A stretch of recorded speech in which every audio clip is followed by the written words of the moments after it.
Hello and welcome to a new video on my channel. My name is Audrey. I am a knitwear designer from the southwest of France, and this is a video where I will introduce you to this year's mystery knit-along.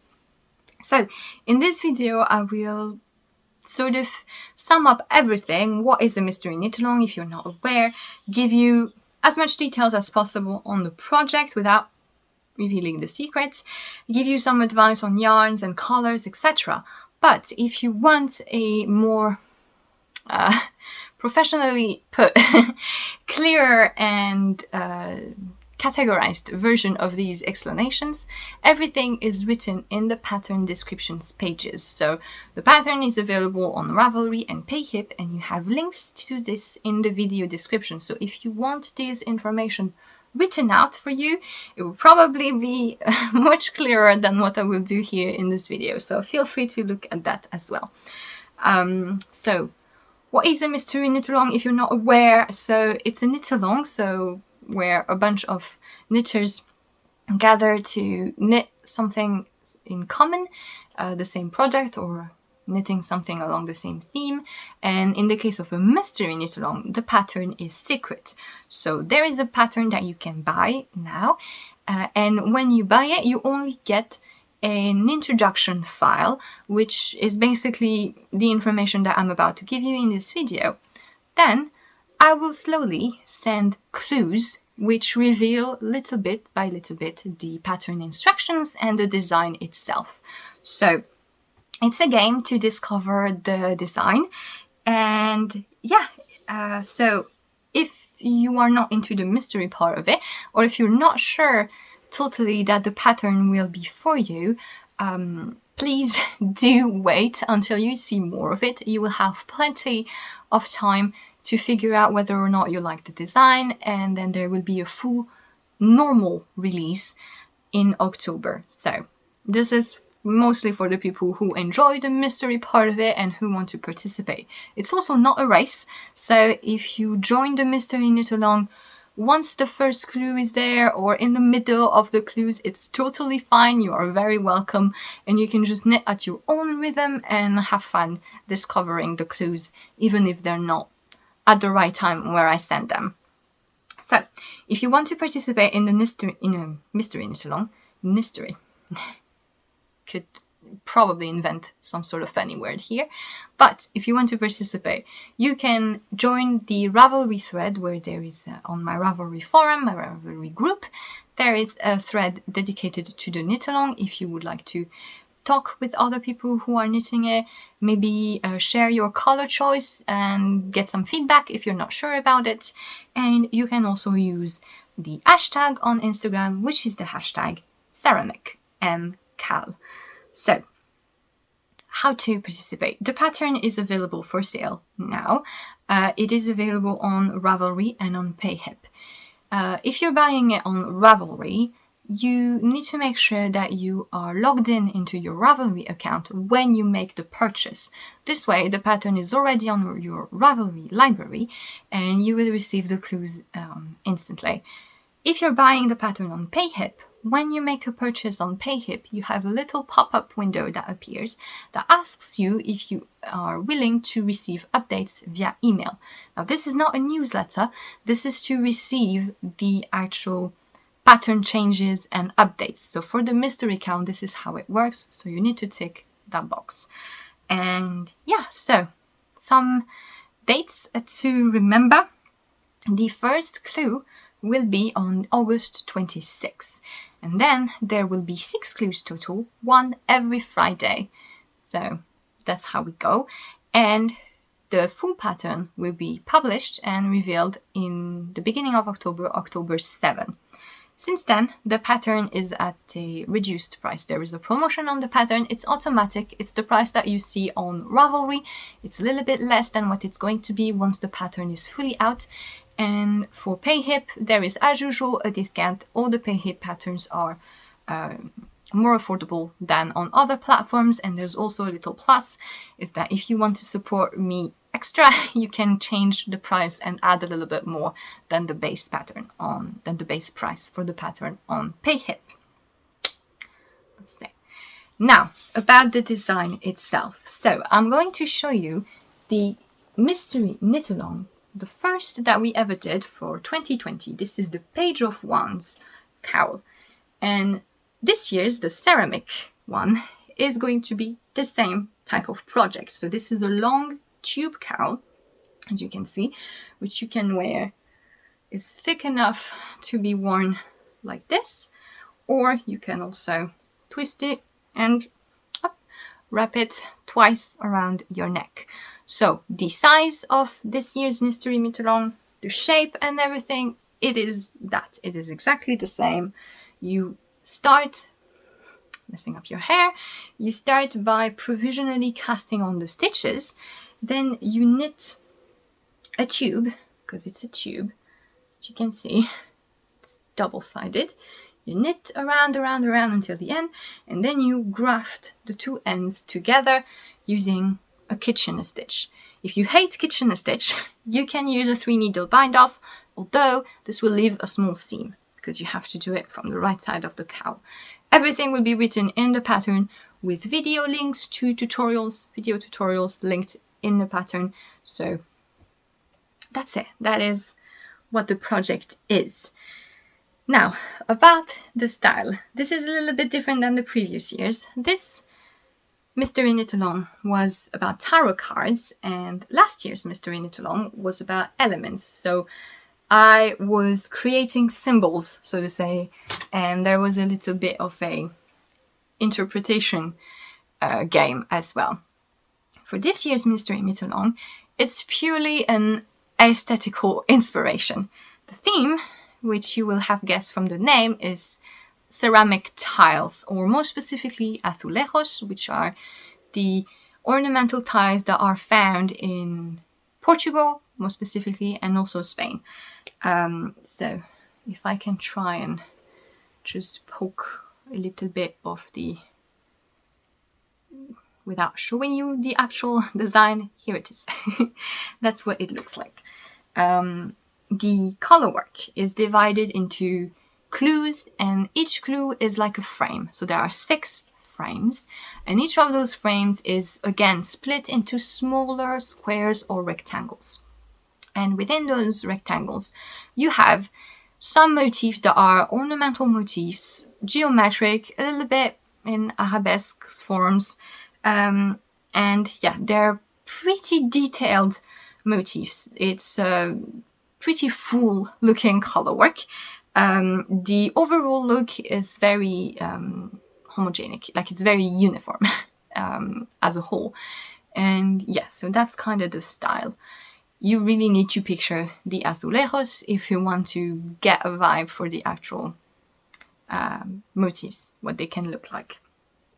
As far as difficulty goes, we're really in between both of the previous knit-alongs in terms of how the colorwork looks.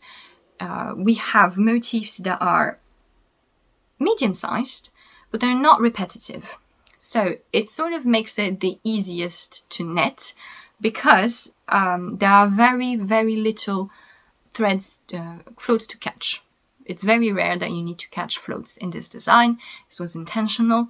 We don't have small motifs that repeat. It's not like this. It's more medium-sized motifs like the ones from last year, but they're not as complicated to handle, and they're closer to the Page of Wands in terms of how close the color change are to one another. So this makes the colorwork tension very easy to manage, and you have to work on 130 stitches, and each glue is 62 difficult. It's 62 rounds. So 130 stitches over 62 rounds. And this takes about 6-7 hours to knit. For someone who is familiar with colorwork, I knitted my own cowl completely in about 7 days of work. So that's how this knits up. Now, as far as yarn choice goes, I have my notes here, which is why I may be looking down from time to time. As far as yarn goes, Any fingering weight yarn will be fine. The gauge is rather dense. I knitted it with 3mm needles. That is US 2.5, I think. Not sure. And the gauge is 28 stitches per 30 rounds. So this means that any fingering weight will work.